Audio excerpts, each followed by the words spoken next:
తాకట్లో ఉన్న మీ బంగారాన్ని విడిపించి ఆ రోజు ఆన్లైన్ రేటుకి కొంటాం. Sharma gold company. నమస్కారం, వెల్కమ్ టు సుమన్ టీవీ. నేను గీతాంజలి. ప్రస్తుతం మనతో పాటు నృసింహ ఉపాసకులు, భద్రాచలంలో ఉన్నటువంటి గోవింద కల్పవృక్ష నారసింహ సాలగ్రామ ఆశ్రమ నిర్వాహకులు డాక్టర్ కృష్ణ చైతన్య స్వామి గురువు గారు ఉన్నారు. వారితో మాట్లాడదాం.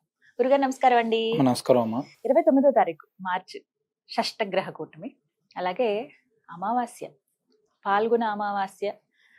మామూలుగానే ఆశ్రమంలో అమావాస్య రోజు వివిధ రకాల పూజలు చేస్తారండి, తెలిసిన విషయం. హోమాలు నిర్వహిస్తారు. ప్రత్యేకించి ఈసారి ప్రత్యేకత ఏంటి? ఎందుకంటే షష్టగ్రహ కూటమి అనగానే అందరూ భయపడుతున్నారండి. ఏదో జరుగుతుంది, అనర్థం, మనం తట్టుకోలేము, తర్వాత ఆ పరిణామాలు రాజులందరిపైన ఉంటుంది, అందులోనూ ఉగాది తర్వాత రోజు అని చెప్పి ఇలా రకరకాలుగా వింటూ ఉన్నాం. అసలు ఏంటి వాస్తవం ఏంటో మాట్లాడుకుందాం. అంటే సాధారణంగా ఇది ఖగోళంలో జరుగుతున్నటువంటి ఒక అద్భుతం అని చెప్పాలి ఫస్ట్.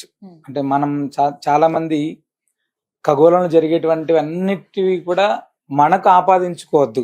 ఇప్పుడు ప్రతి నిత్యం కూడా ఏదో ఒకటి జరుగుతుంటుంది. అలాంటివన్నీ కూడా ప్రతి దానికి కూడా అంటే సాధారణంగా రాజులకు, అంటే దేశాధినేతలకు సంబంధించినటువంటిది, అంటే ఒక దేశానికి సంబంధించినటువంటిది, దీనికి సంబంధించిందిగా కూడా దీని యొక్క ప్రభావం ఉంటుంది తప్ప ప్రతి ఒక్కరికి కూడా దాని ఇంపాక్ట్ ఏమవుతుందంటే, అంటే ఈ రాశి వాళ్ళకి ఇలా అయిపోతుంది, చాలా ఎక్కువ ఎఫెక్ట్ అవుతుంది అనేటువంటిది కాకుండా షష్టగ్రహ కూటమి అనేటువంటిది మనం ఈ మధ్యకాలంలో 2019లో కరోనా వైరస్ వచ్చిన సమయంలో కూడా షష్టగ్రహ కూటమి ఉంది, దాని ద్వారానే ఇలా జరుగుతుంది అనేటువంటి. అయితే అప్పుడు ఉన్నటువంటి గ్రహ సంపత్తి వేరే, ఇప్పుడు ఉన్నటువంటి గ్రహ సంపత్తి వేరే. అంత తీవ్రమైనటువంటి ప్రభావం అనేటువంటిది ఖచ్చితంగా ఉండదు, ఇందులో ఎలాంటి సందేహం లేదమ్మా. అయితే మనం సాధారణంగా తీసుకునేటప్పటికి ఎవరికైనా కూడా అంటే 6 గ్రహాలు ఒక దగ్గరికి రావడం అనేటువంటిది చాలా విశేషంగా చూసుకుంటాం. సరే, 6 గ్రహాలు ఎన్ని రోజులు ఒక దగ్గర ఉంటున్నాయి అనేటువంటి తీసుకుంటే కేవలం ఒక్క రోజు మాత్రమే ఉంటుంది. 29వ తారీఖు మధ్యాహ్నం 11:30 నుంచి మరుసటి రోజు వరకు ఈ యొక్క గ్రహ సంపత్తి అనేటువంటిది ఉంటుందమ్మా. 28 నుంచి 29 నార్మల్ గా. 30వ తారీఖు మళ్ళీ చంద్రుడు మారిపోతున్నాడు. అయినప్పుడు ఒక రోజు షష్టగ్రహ కూటమి, మిగతా 14 రోజులు పంచగ్రహ కూటమి ఉంటుంది. షష్టగ్రహ కూటమి మంచిది కాదు, పంచగ్రహ కూటమి మంచిది కాదు, 4 గ్రహాల కూటమి మంచిది కాదు అని చెప్పి మన వాళ్ళు చాలా మంది పెద్దలు చెప్తున్నారు.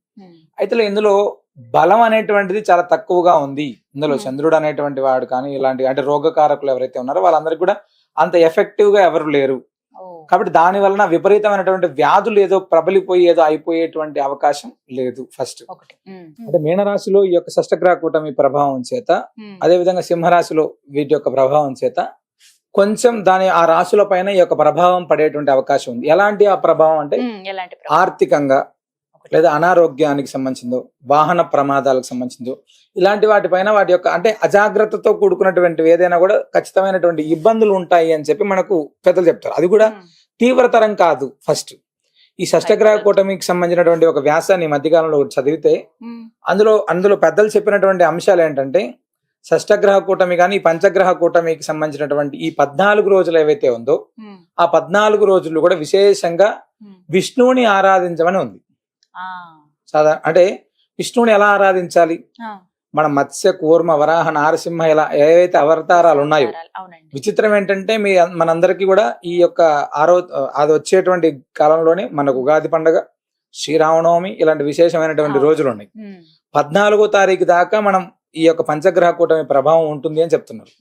ఆ పంచగ్రహ కూటమి ఉన్నటువంటి సమయంలో ఆ యొక్క ఎవరైతే ఇబ్బంది ఉంది అనుకునేటువంటి వాళ్ళు ఎవరైతే ఉన్నారో వాళ్ళు విష్ణు సహస్రనామాన్ని పారాయణం చేయండి. చాలా అద్భుతమైనటువంటి ఫలితం ఉంటుంది. అంటే నెగిటివ్ అనేటువంటిది మన దగ్గరికి రాదు. అదే విధంగా మనం 29వ తారీఖు అంటే మామూలుగా కల్పవృక్ష నరసింహ స్వామి వారి యొక్క దివ్య సన్నిధిలో ప్రతి అమావాస్య పర్వదినం నాడు విశేషంగా స్వామివారికి విశేషమైనటువంటి అభిషేకం కావచ్చు, స్వామివారికి జరిగేటువంటి హోమం కావచ్చు, గోపూజ కావచ్చు, ఈ దిష్టికి సంబంధించినటువంటి కార్యక్రమం ఇవన్నీ కూడా చాలా వైభవంగా జరుగుతాయి.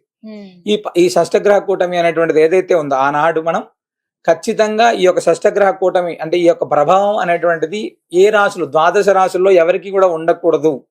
12 రాశుల్లో ఉండేటువంటి ప్రతి ఒక్కరికి ఒకరికి మంచి ఫలితం ఉంటుంది, ఒకరికి చెడు ఫలితం ఉంటుంది అనేటువంటిది ఏదైతే ఉందో ఎవరికి కూడా అంటే శుభాశుభ ఫలితాలు అనేటువంటివి మిశ్రమంగా ఉండి అందరికీ మంచి జరగాలి అనేటువంటి సంకల్పంతో ఈ విష్ణు సహస్రనామానికి సంబంధించినటువంటి సంపుటీకరణంగా ప్రత్యేకంగా నారసింహ హోమం చేస్తున్నాం.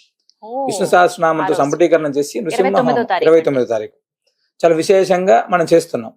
మీకు అలా ఎవరికైనా భయం ఉంది, ఆ గోశాలలో వచ్చి విష్ణు సహస్రనామం చదువుకొని ఆ హోమంలో పాల్గొనవచ్చు, స్వామివారి అభిషేకాన్ని దర్శనం చేసుకోవచ్చు. అంటే షష్టగ్రహ కూటమి అనగానే ఏదో అయిపోతుంది అనేటువంటి భయం అయితే మనలో చాలా మందికి నిండిపోయింది. కానీ భగవద్ ఆరాధన అనేటువంటి చేసేటువంటి వాడికి ఈ యొక్క ప్రభావం చాలా తక్కువగా ఉంటుంది. మన 2019లో కరోనా విపత్కర పరిస్థితి వచ్చినప్పుడు కూడా వందల వేలాది లక్షలాది మంది చనిపోయి ఉన్నారు. కానీ ఆధ్యాత్మికంగా ఉండేటువంటి వాళ్ళు కావచ్చు, కష్టపడి పనిచేసేటువంటి వాళ్ళు కావచ్చు, ఇలా చాలా మంది భగవద్భక్తిలో ఉండేటువంటి వాళ్ళు కావచ్చు, అందరూ చాలా బ్రహ్మాండంగా ఉన్నారు కదా. మన మనసు మంచిగా ఉండాలి, మనం నలుగురికి సహాయం చేసేటువంటి విధంగా ఉండాలి. ఇవన్నీ కూడా ఖచ్చితంగా మనం పుణ్యంగా భగవంతుడు పరిగణించి మంచి చేసేటువంటి అవకాశాలు ఎక్కువగా ఉంటాయి. అది ఒకటి తెలుసుకోవాలి అందరూ కూడా. తప్పకుండా భయం అనేది చాలా మందిలో నిండిపోయిందండి. అవును, ప్రత్యేకించి ఇందాక మీరు అన్నట్లుగా కొంతమంది మీద అది కూడా కొంతవరకే ప్రభావం అవును, ఉంటుంది అవును, అని అవును. చెప్పి. ఇంకా అంటే ఇళ్ల దగ్గర ఏం చేయొచ్చండి ఆ రోజు? అంటే సాధారణంగా అమావాస్య ఆ రోజు గ్రహణం కూడా ఉందని అంటున్నారండి. అసలు గ్రహణం అంటే మన దేశంలో ఎలాంటి గ్రహణం లేదమ్మా. బయట దేశాల్లో గ్రహణం ఉంది. అంటే ఏ దేశంలో ఉన్నా మనకు వర్తిస్తుంది అనేటువంటిది అబద్ధం. ఎందుకంటే మన దేశంలో లేనటువంటి గ్రహణానికి మనం నియమం పాటించక్కర్లేదు. ఎందుకు ఉదయం కావచ్చు, సాయంత్రం కావచ్చు, ఇలా రెండు ఉన్నాయి కాబట్టి. కానీ అదే సమయంలో ఉంది కాబట్టి దాని యొక్క ప్రభావం ఇంకా అధికంగా ఉంటుంది అనేటువంటి దాన్ని మనం పెద్దలు చెప్పేటువంటి దాంట్లో. కానీ ఆధ్యాత్మికతలో ప్రతి ఒక్క దానికి ఖచ్చితంగా సొల్యూషన్ ఉంటుంది. భగవంతుడు అనేటువంటి వాడు ఒక మంచి ఒక చెడు వ్యవహారాలు చూస్తున్నప్పుడు మంచి మార్గాన్ని అనుసరించడానికి 100 రకాలైనటువంటి మార్గాలను ఇస్తుంటారు. మనకి పెద్దలందరూ కూడా ఎన్నో రకాల పరిహారాలు చెప్పారు, ఎన్నో రకాల పూజలు చెప్పారు, స్తోత్రాలు చెప్పారు. వీటన్నిటిని మనం శ్రద్ధగా చేసుకునేటువంటి ఉంటే అద్భుతం ఫస్ట్. కాబట్టి మనందరం కూడా షష్టగ్రహ కూటమి ప్రభావం ఉంది అనుకునేటువంటి వాళ్ళు ఎవరైనా సరే విష్ణు ఆరాధన అనేటువంటిది మార్చి 29 నుంచి ఏప్రిల్ 14 తారీఖు దాకా విష్ణు ఆరాధన చేయడం అనేటువంటిది అత్యంత విశేషం. అవకాశం ఉన్నటువంటి ప్రతి ఒక్కరూ ఆ సమయంలో ప్రతి ఇంట్లో కూడా విష్ణు సహస్రనామం పారాయణం చేయడం, విష్ణు సహస్రనామాన్ని వినడం చాలా మంచిది. కల్పవృక్ష నరసింహ స్వామి వారి సన్నిధిలో ఈ యొక్క షష్టగ్రహ కూటమి అనేటువంటి ఈ యొక్క రోజున ప్రత్యేకమైనటువంటి విష్ణు సహస్రనామ సంపుటీకరణంగా నారసింహ హోమం చేస్తున్నాం. అదే విధంగా మనం ధన్వంతరి, ఆయుష్య హోమం, మహాలక్ష్మి ఇవన్నీ కూడా ప్రతిసారి ఉంటాయి. దాంతో పాటుగా నవగ్రహ సంపుటీకరణ హోమం కూడా మనం చేస్తున్నాం. అవకాశం ఉన్నటువంటి వాళ్ళు ఎవరైనా కూడా మాకు ఇబ్బంది ఉంది అనుకునేటువంటి వాళ్ళు స్వామివారిని దర్శించుకోవచ్చు, హోమంలో పాల్గొనవచ్చు అమావాస్య రోజు జరిగేటువంటి దాంట్లో. అదేవిధంగా దృష్టి అంటే మనకు నరదృష్టికి నల్లరాయి కూడా పగిలిపోతుందని మన పెద్దలు చెప్తుంటారు. అలాంటి దృష్టి దోషాల ప్రభావంతో చాలా కుటుంబాలు ఇబ్బంది పడుతున్నాయి అనేటువంటి దాంతో మనం ప్రతి అమావాస్య పర్వదినంలో ప్రత్యేకంగా దృష్టి సుదర్శన మంత్రాత్మకంగా ఒక కార్యక్రమం చేస్తున్నాం. చాలా బాగుంది, చాలా బ్రహ్మాండంగా ఉంది అని చాలా మంది చెప్తున్నారు. ఎవరైనా మీరు ఇబ్బంది పడుతున్నటువంటి వాళ్ళు ఎవరైనా ఉంటే తప్పకుండా రండి. స్వామివారి సన్నిధిలో అమావాస్య పర్వదినంలో హోమంలో పాల్గొనండి. అద్భుతమైనటువంటి ఫలితాన్ని మనం చూడొచ్చు. ఆ రోజు డైరెక్ట్ గా వచ్చి పాల్గొనొచ్చండి. ఫోన్ నెంబర్ ఇస్తే కాల్ చేసి వివరాలు కనుక్కోవచ్చు. ప్రత్యక్షంగా పాల్గొనడం, స్వామివారి అభిషేకం హోమంలో పాల్గొనడం అంటే తప్పకుండా సంప్రదించి వస్తే మంచిదమ్మ. స్వామి ధైర్యానికి ప్రతీక. అవునమ్మా. అంటే నృసింహుడు అంటే మృత్యువుకు కూడా మృత్యువు. అలాంటి భగవంతుని మనం ప్రార్థన చేస్తే ఇప్పుడు 11 గంటల సమయానికి ప్రారంభం అవుతుంది షష్టగ్రహ కూటమి. ఆ సమయంలో స్వామివారి సన్నిధిలోనే మనం ఉంటే ఉదయం అద్భుతంగా ఉంటుంది కదా. స్వామి సన్నిధిలోనే మనం పారాయణం చేసుకోవడం, స్వామి సన్నిధిని గడిపితే ఆ ప్రభావాన్ని మన దగ్గరికి కూడా రానియాడు ఆయన భగవంతుడు. చాలా చక్కగా వివరించారండి. ఒక ధైర్యం అయితే వచ్చింది. ధన్యవాదాలు గురుగారు. నమస్కారం.